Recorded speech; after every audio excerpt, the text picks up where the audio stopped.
Hello my friends, and welcome back to another Brotato Danger 5 class guide, where I'm going to show you the easiest ways to win with the new characters from the Abyssal Terrors DLC. Today we're covering the Dwarf, who gets to build stats every time you kill 6 enemies in a single swing.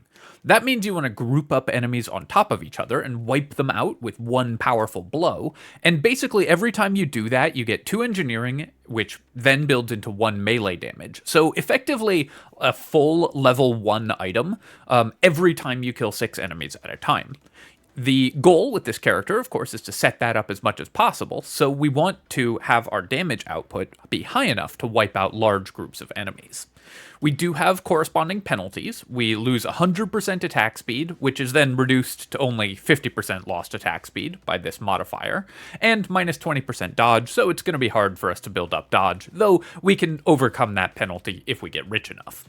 For weapon selection for this character, Mace is pretty good, but to unlock Mace, you have to win with Dwarf, so we're not going to use that for the guide here. Wrench is nice because we do build a lot of engineering, but it does make it harder to actually trigger the passive, so the weapon I'm going to recommend is the hammer. I found this the most consistent to win because you can most easily trigger the passive. Right at the start, we're going to run away from these enemies and actually not kill the first group of enemies because we want to stack them up on top of each other so that we can kill a whole bunch with a single swing and try to trigger our passive. So you see there's only 4 enemies there. I accidentally killed some. Okay, so I did mess that up because I needed... The attack speed was a little bit too slow. If we'd gotten off that last attack, we'd have gotten another trigger of the Dwarf passive and also like 6 more materials. So definitely a small mistake there. But you can see the idea. We want to stack enemies up and try to kill as many of them as possible. We should be able to overcome that mistake, though. You don't have to play perfectly in the first wave, but of course you would strive to. Here I will, because I messed up that... that first wave thing. Though remember, we're getting a lot of economy just because we triggered our passive twice anyways. I'm just going to take 2 HP regeneration. We'll need regen later on, and for now, our goal is just going to be to try to get our passive going as much as possible. I will take this brick. This will be able to break our weapon and get us a little bit of extra money when the brick breaks. And we want to buy weapons, but we don't actually want to have a full weapon set off the beginning of the game because that makes it harder for us to kill 6 enemies at once with a single attack. We're going to add rocks as our second weapon. Since hammer only starts at level 2, we're not going to be able to get more hammers very easily, but we can start leveling up our rocks. And now we've got 3 level 2 weapons. I'm going to lock this brick and lock this tree, and then go to the next wave. So here, I'm going to kill these high health enemies. It's going to be hard to trigger the passive this wave too easily because we have 3 weapons. And you could sit on only a couple weapons, on only 1 or 2 weapons in the early waves to try to trigger the passive as much as possible. So here we're going to stack these enemies and see if we can get a trigger. We didn't manage to, but we made a bunch of money off the brick, so we're still sitting pretty. That helps overcome the mistake that I made in wave 1. Take 2 armor here. We're definitely going to need bonus armor, and then let's roll to see if we can find luck or harvesting. I'll take 5 luck. Grab a brick, which can, of course, turn into more money, and then roll. We still do want to build our weapon set in the early waves, although you could keep only 1 weapon, only the hammer, to try to get the Dwarf passive to trigger more often. I think you're better off building your weapon set. I have found this more consistent. We will also buy the landmines. This character builds a ton of free engineering, so we're going to get a benefit from any engineering construct that we find.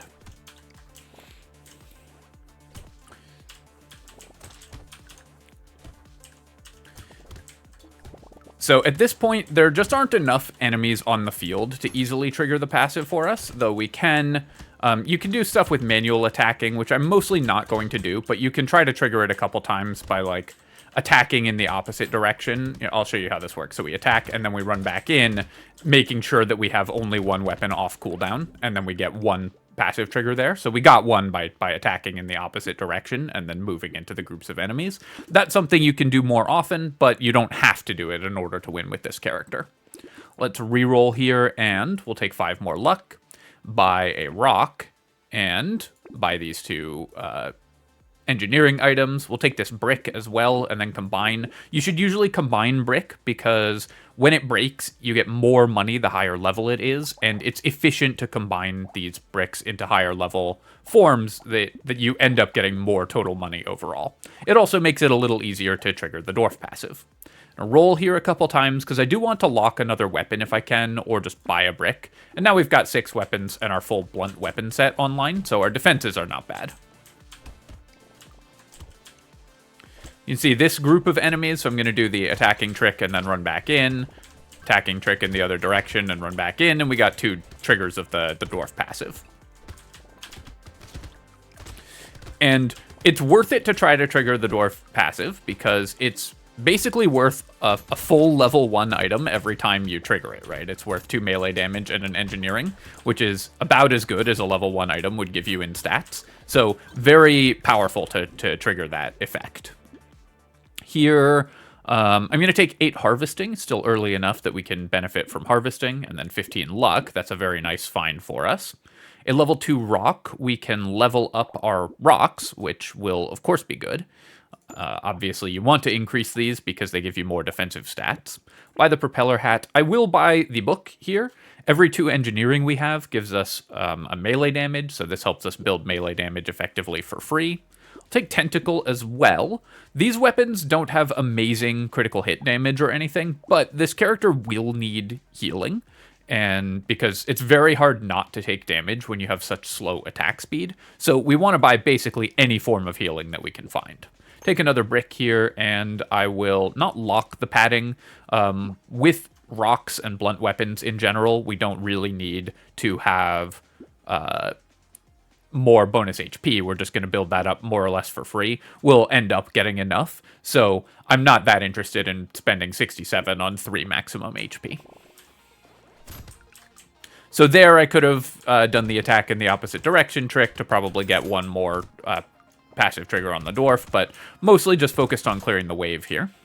Making sure to kill these curse enemies. Of course, cursed items are so powerful. And you can see that even without working really hard on it, we still get triggers of the Dwarf passive, and that will, of course, increase more and more as we get into later waves, where we are going to start getting more enemies on the field, making it easier to kill 6 at once with a single blow. Enemy number increases are really, really important to this character. You absolutely have to buy those. Of course, you have to buy them on every character, but this character in particular benefits from them. And also, one other thing that's worth thinking about with this character is it's much easier to play this guy when you have horde waves. So if you're struggling with the Dwarf, you can reroll until your first 2 boss waves are hordes. This character's slow attack speed makes you very bad at killing elites, but you're very good at killing hordes. So you get a ton of stats from it. So you benefit a lot by having horde waves. Here we're going to combine our brick to try to get even more materials when it breaks, and then buy another hammer. I'm going to lock the pearl. Pearl is an item I'm not that impressed by often, but we have 35 luck already on this character, so while 3% damage isn't very good, I think that the pearl will pay off if I'm able to buy a little more luck, and also, of course, it does have the small but random chance of giving you a quite significant improvement. I usually wouldn't buy Pearl in the shop because I think that it's a fairly inefficient item for most of the time. But because we have so much early luck, we just found a level 3 luck upgrade on this character, I think it's worth investing in the Pearl. Because we have a bunch of armor from the blunt weapon tag, we can walk into groups of enemies and tank hits in a way other characters could not, which is nice. Gonna try to kill this loot alien. You can see there that we struggle with single target damage, of course. Because this character's slow attack speed makes it hard for us to kill enemies quickly. But we were able to kill that loot alien. With only 2 regeneration, I'm unfortunately going to have to pass on the blood donation. We just don't have the healing to support this item at this point in the game. But we'll take more regeneration. I'm going to buy the pearl, but not the mirror. Mirror for 100, I just don't think is usually worth buying, especially early. The likelihood of us finding an item that we actually want to duplicate for 100 is pretty low, and it's going to needlessly restrict what we can buy in the next couple waves. Once you start buying pearls, you should buy them in multiples, so we will lock this second one. And then Sunken Bell is a decent emergency option for this character, but will also prevent us from triggering our passive, because it's going to blow up a bunch of enemies for us, so I think we'll pass on that. For 12, our rerolls are getting expensive, so unfortunately, didn't find much that was useful in that shop, but we can save some money and spend it next shop.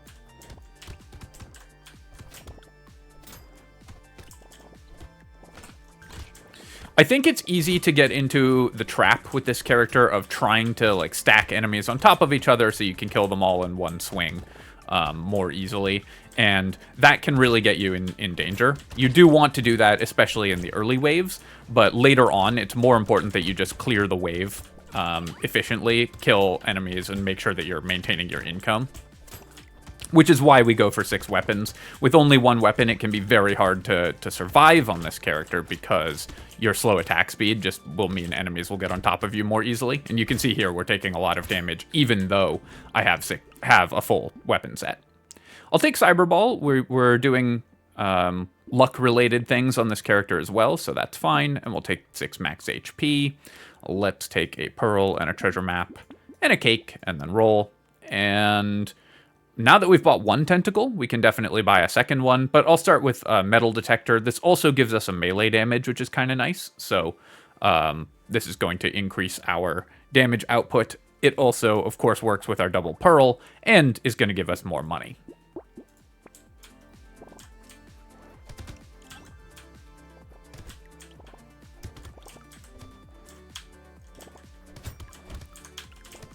The goal with this character basically is to make it to the mid-game where there's enough enemies on the field that you can easily start stacking a ton of engineering and damage, which is why we've been focusing on economy and defensive stats and stuff early and buying 6 weapons. You will often, I think, see the advice to only buy 1 weapon on this character, and I think that that's going to yield a stronger end game typically, like because you'll have stacked so many stats. I do need to dodge a little better as well.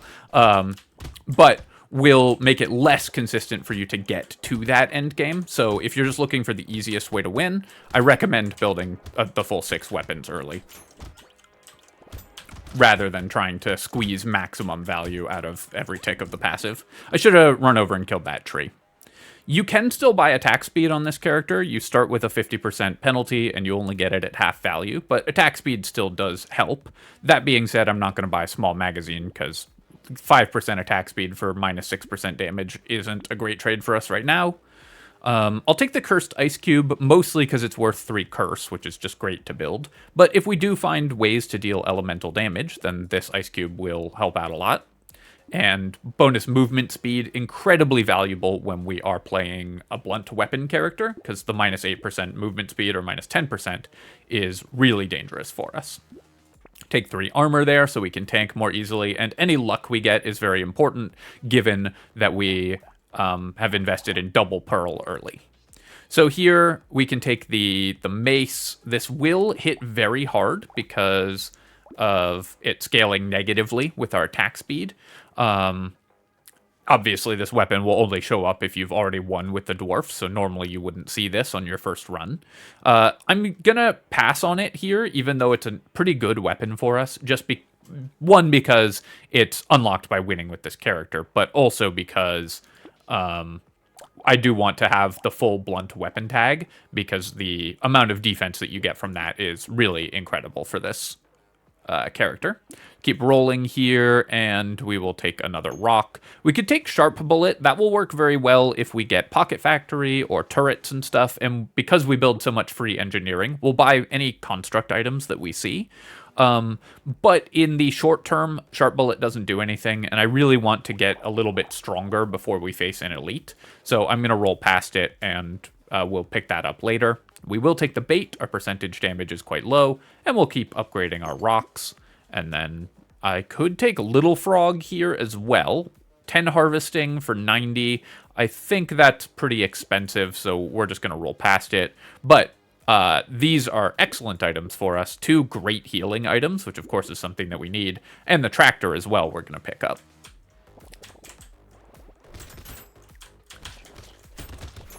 So Once our damage is a little higher, the bait will be pretty good. I'm going to manually attack in the other direction, because this wave, we should be able to trigger our passive a few times, just because this wave has so many enemies in it. We do want to kill the spawner and the eggs if possible, because we want to be able to focus our attacks on the large groups of small enemies, rather than having to spend a bunch of damage killing the high health enemies and running away from the slashers and stuff. So I did a bad job of clearing those out. That being said, we're a melee build, so we're not wasting a ton of damage there. And because we've invested so heavily in defenses, we can run into these large groups of enemies and get a trigger on our passive basically every time. So that's what makes this character so powerful in the mid game. Once we get to wave 10 on the Abyss, where lots of enemies show up, or wave 9 on the original map, you're going to start getting a ton of triggers from your passive. So we're already up to 29 engineering, 13 melee damage, and we haven't bought any of either of that. I guess we bought a couple points in engineering. Here, I'm going to take 6 max HP. I do want that before we face the elite. We need to have our defensive stats be more powerful. And then we're going to buy all of these items and then roll. Take a lucky charm, and I'll buy a pencil as well. Again, this gives us 1 melee damage, so it's not amazing. 37 for 1 melee damage is not a great deal, but it works with our medical turret. It's going to work with any other constructs that we find, so investing a little in engineering makes a lot of sense for this character. Then we'll lock both of these items and go to the next wave. I need to keep in mind that my medical turret is over on the left, so if I need some healing, I can play around it, and then we can group up on top of these piles of enemies and try to get some passive triggers.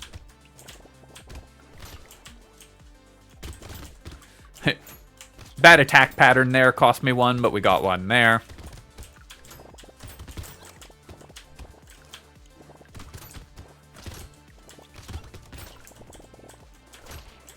So you can see we've recovered very well, even though I misplayed like the first wave. I think a lot of times people feel like when they make an early mistake like that, they just have to give up and start over. And of course, that's valid if you feel like you're not going to be able to recover from that mistake, or if you're just mad. It's a single player game. You can always just give up and start over. But most of those mistakes are very recoverable, so you don't have to do that. Pile of books, this is great. Our structures can critically hit. We don't currently have that many that will, but we are building some crit chance. We have double tentacle, so if we get a lot of turrets and stuff on the field, then our structures critically hitting will be very relevant for us. Here I'm just going to take 6 melee damage. Although we are building that up for free, it's still very useful to have more of it, and then 9 maximum HP. And we're very happy to see Pocket Factory here as well. Finding this recycling machine before the elite wave is nice insurance as well. If we do manage to kill the elite, which I'm probably not going to, but if we do manage to kill it, this will just give us a bunch of money back if the level 4 isn't one that we actually want. And then we can keep upgrading our weapons. I'm going to combine and upgrade our rocks. Higher level rocks give you more max HP, which will make it easier to survive against the elite. And then we'll lock the tentacle, take our free reroll, buy another rock here, and we've got 13 armor, which is why I like rock for this character. The blunt weapon tag and the bonus armor give you a ton of defensive stats, which this character needs. Let's check how our damage is against the elite. Yeah, as I suspected, our slow attack speed is just going to make it really difficult to kill this elite. This elite is also a summoner, so leaving it alive for the entire run is going to give us a lot of stacks on our passive, because it's just going to make a lot of enemies for us to kill. And then if we start taking damage, we can run away and go to our cursed medical turret, and that will help heal us back up.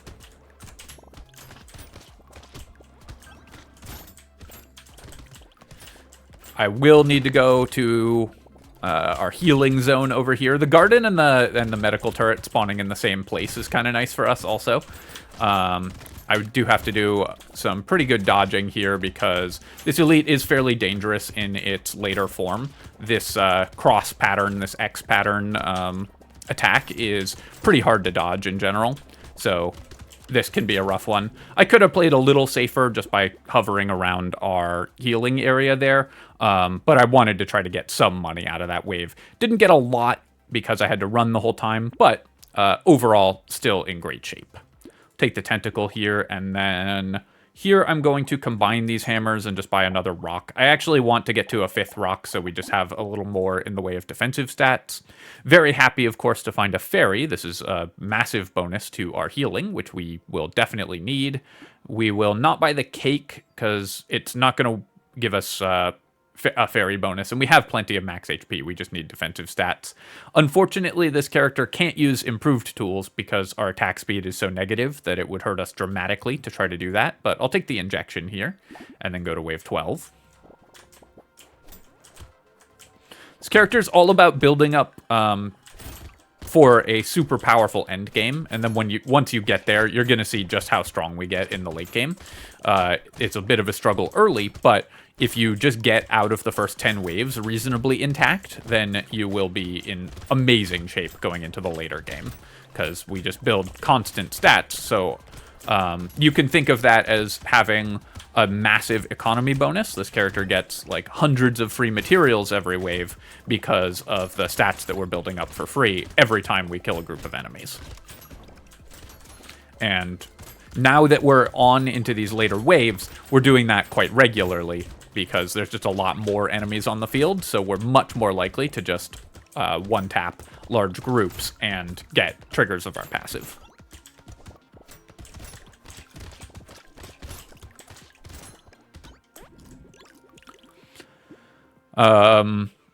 We probably will never reach enough engineering that the lighthouse will be negative, so this is just a big boost to our engineering. Now, I believe this won't increase our melee damage because the lighthouse doesn't count as permanent engineering, but I'm actually not sure. Let's see how that works. Okay, it does increase our melee damage, and in fact, it increases it by the full 10, because the engineering we're losing for each structure doesn't count as permanent engineering loss, so we actually get the full 10 melee damage from having the lighthouse, regardless of how much engineering it's actually giving us. So I was exactly wrong there, but lighthouse is amazing for this character, as it turns out.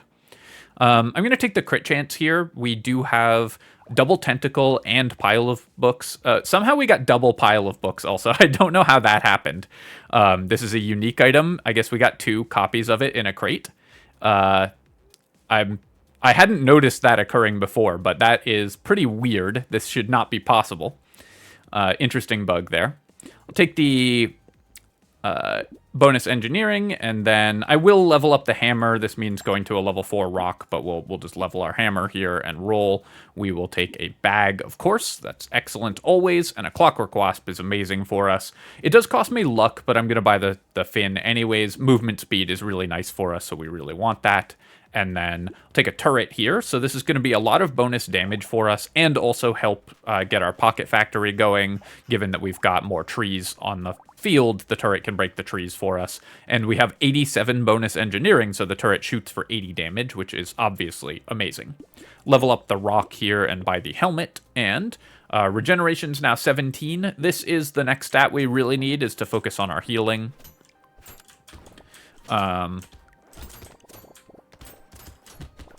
But I would say we are in excellent shape. Having weathered the somewhat difficult early game for this character, we are now able to just build up tons and tons of stats, focus on our defenses because our offense is totally taken care of, and our wave clear will now be excellent because of our pocket factory and constructs.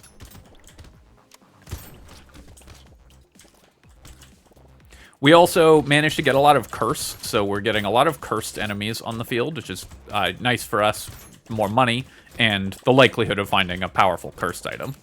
It's still really funny that we got a bugged double unique item there.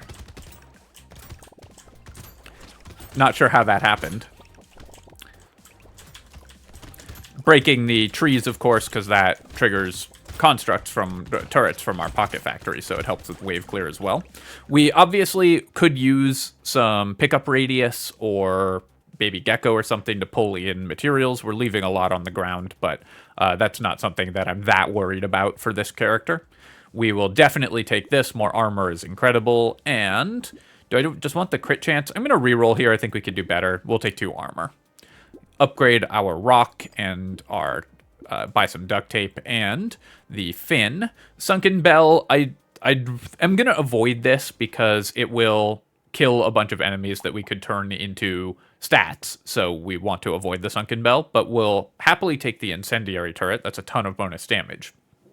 Question is, do I want it over the Whistle? It will help with wave clear for this wave, but I'm actually going to take the Whistle for two reasons. One, getting this early just means more loot aliens, and two, the Incendiary Turret will kill a bunch of the Horde enemies, which I want to be killing with my weapons so that we get the bonus. Roll here, I'll take a Dynamite. We have a couple explosions, and it's also worth 1 regeneration, so that's not bad in and of itself. We don't need a second fin, our move speed is already quite good. And we don't want to reduce our damage too much, because we do have double Pearl. So losing luck is painful for both the reasons it's normally painful, and also because it decreases our damage. Just wading into these big groups of enemies to try to trigger our passive as much as possible. Again, we could be optimizing this a little more by manually attacking in the other direction before running into enemies, so only one of our weapons would attack at once. But we just don't need to do that. We can just focus on killing large groups of enemies just by running into them, and our healing is good enough at this point, and armor is good enough that we can tank through running into these large piles of enemies and just survive. And basically every time we attack on a Horde wave, we get bonus engineering and melee damage, which is why Horde waves are so powerful for this character. Left a lot of materials on the ground there, but it's fine. I will take the fried rice. We are going to buy an incendiary turret, and that will trigger the fried rice healing. So that's going to be a lot of regeneration for us. And then here I'm actually going to take 2 armor over maximum HP. What I have found on the Abyss is that armor is so important to winning on this map, because enemies just do so much damage that I heavily prioritize buying armor and dodge over buying maximum HP and healing, because that multiplies the value of your healing, and it's so hard to buy enough max HP that you actually live through enemy attacks, whereas buying enough armor and dodge to mitigate them is a little easier. Kraken's Eye, I will buy just because this is 10 curse, and 10 curse is really, really nice to pick up. It might cost me some dwarf passive stacks, but at this point, we have now stacked our engineering up to 127, so we no longer really need to gain more stats with the dwarf, though obviously we want to, because it's fun.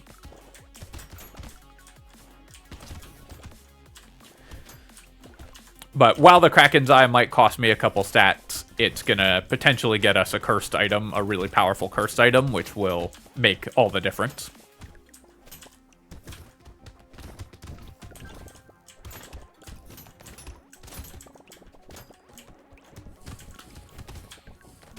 It's kind of nice that I made a couple errors early in this run, too, because it really just goes to show that you do not need to play perfectly in order to win with these characters, even the more difficult DLC characters.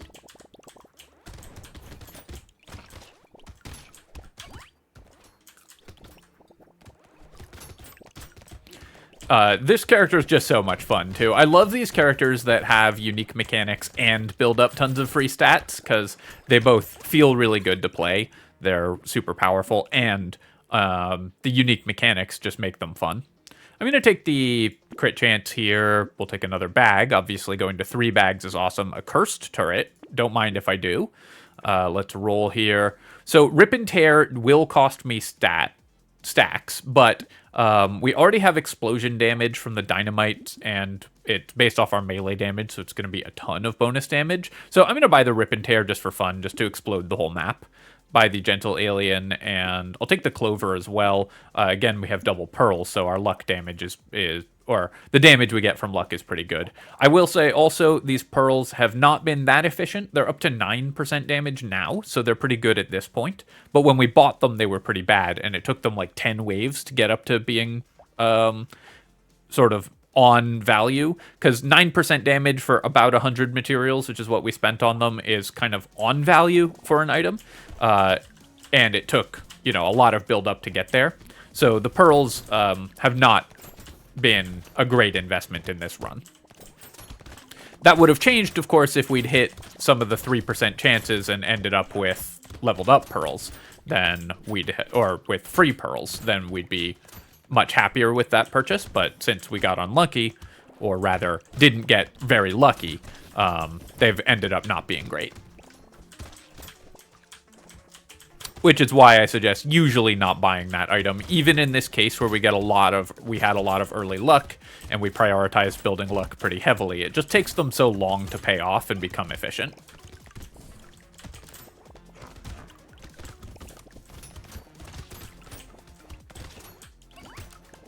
Very similar to Bone Dice in that way, where it will, if you look at the stats at like the end of the run, it'll look like they were powerful, but you can't just look at the stats in isolation at the end of the run. You have to look at whether they gave you value when you actually bought them.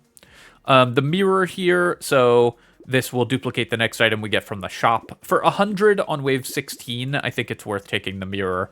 I'm going to take the Scar here just for 1 regeneration. The XP gain's not relevant, but more regeneration's just so valuable for us. We'll take the Missile. Missile's good for this character, of course, because the penalty is halved.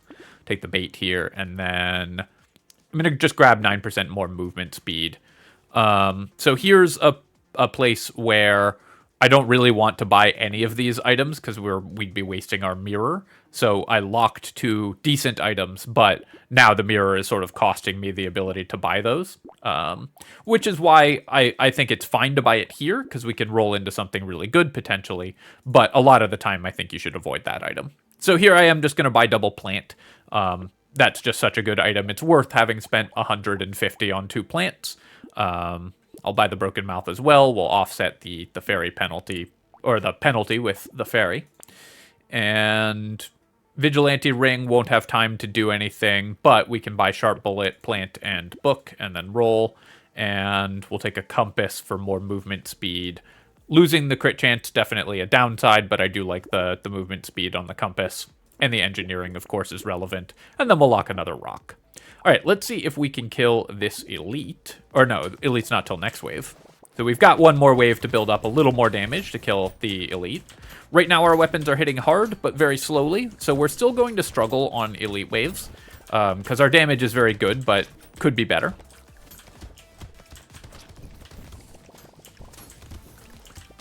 But when we get these 500 damage critical attacks, then we should be able to kill the elites reasonably quickly.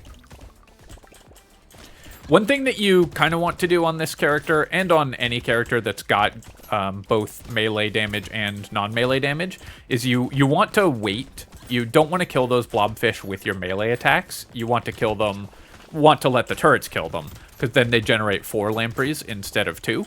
And for us, that's good, because it's more money. We're not struggling to kill the lampreys at all, so we get more money, and stacking more enemies on top of each other makes it more likely that we get more passive stacks as well. Though at this point we have a lot of wave clear, and so it's a little bit difficult for us to generate passive stacks. I'll take the coffee here, and lure, of course, is awesome. We could take 7% attack speed, but I think we just want more regeneration. Buy this, and roll. Another incendiary turret is great for fighting bosses. Terrified Onion, we get 4 move speed and 1 regen at the cost of 5 luck, which also costs me a little bit of damage from the pearls. So basically 1 damage from the pearls, because each of them loses me half a damage. I think that's fine. I will take the Terrified Onion, because regeneration, again, is the stat we care about by far the most at this point. We'll buy this, and then roll. And let's lock another hammer, take a muscly dude, and go to wave 18. This is one of the hardest elites for this character to fight because it charges past you, and with our super slow attack speed, it's very difficult for us to focus damage on it because our weapons just don't come back off cooldown. So we definitely got a little unlucky here, but I'm just going to keep it in our incendiary turrets. Incendiary turrets do the highest DPS of any construct. So we're getting tons of damage just by keeping it constantly lit on fire. So I'm trying to kite it around into the incendiary turrets so that we're hitting it with our weapons, but also keeping it lit on the blue fire there. And then the elite dies relatively quickly anyways. Can we get both of these, or all of these loot aliens? We got so many crates this wave. Kind of unreal, because I think we had double double lure, so we got 4 crates from that. Oh, one more. Nice.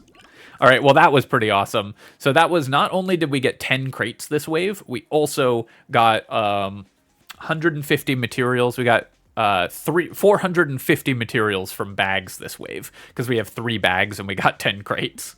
I'll take the adrenaline here. While we don't currently have any dodge, we can start building dodge. I expect some of these crates will contain dodge items. Hey, a free pearl, so that has given us some value. We have double landmine and rip and tear, so explosive shells is actually pretty good for us. Peaceful bee I will take, because I do want to start building dodge before we face the final bosses.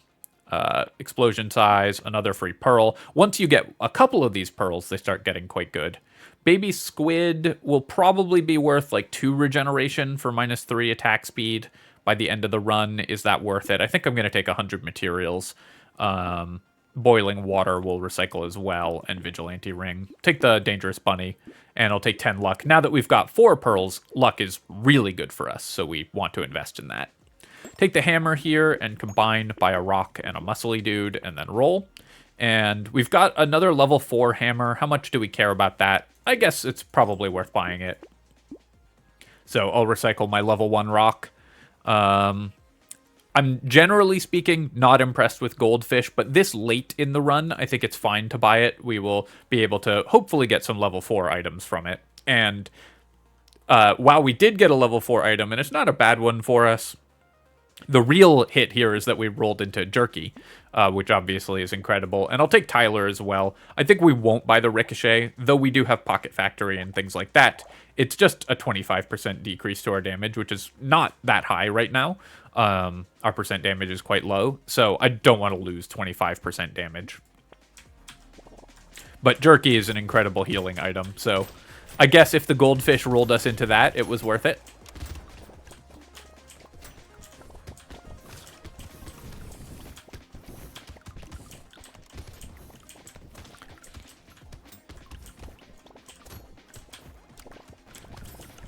This was a relatively weak dwarf run on the whole. I would say, because we didn't stack our passive as much as I'd have liked.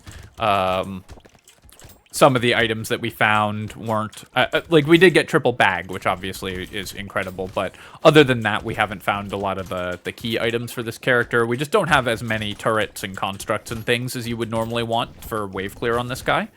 But that's one of the great things about this strategy, is even if you get relatively unlucky in the shop, as we did this run, and make some mistakes, you can still just win fairly straightforwardly. Which is why I prefer doing this over trying to maximize our passive early by not buying weapons, because that can really get you in trouble. Coral, so there's tricks with Coral where you can get the 10 regen by tapping movement instead of just holding down movement. So Coral is a pretty strong item. For this character, we probably do not want to tap movement that often, but I'll take the Coral anyways, because we do just want more regeneration. Our dodge, it looks like we're not going to get positive dodge, so the investment that I did in dodge last round was a mistake, which I probably should have just known it would be, because we only had a couple waves to get it. I'll take the Schmoop for bonus regen. We'll take the book to deal more damage. Take the giant belt because we do actually have decent critical hit chance, and this works off of the critical hits that our constructs are doing with our double pile of books. Still weird that we got 2 of these. So that will help us kill the bosses much faster. Level 2 rock here. Unfortunately, I can't. I'm too short of being able to upgrade the rock. We can't buy Cute Monkey, so let's just roll and see what we're missing. Panda and Extra Stomach would both be pretty nice if we'd found them earlier, and then any of these items would be fine, but certainly not necessary. Let's go to wave 20 and see if we can kill the bosses.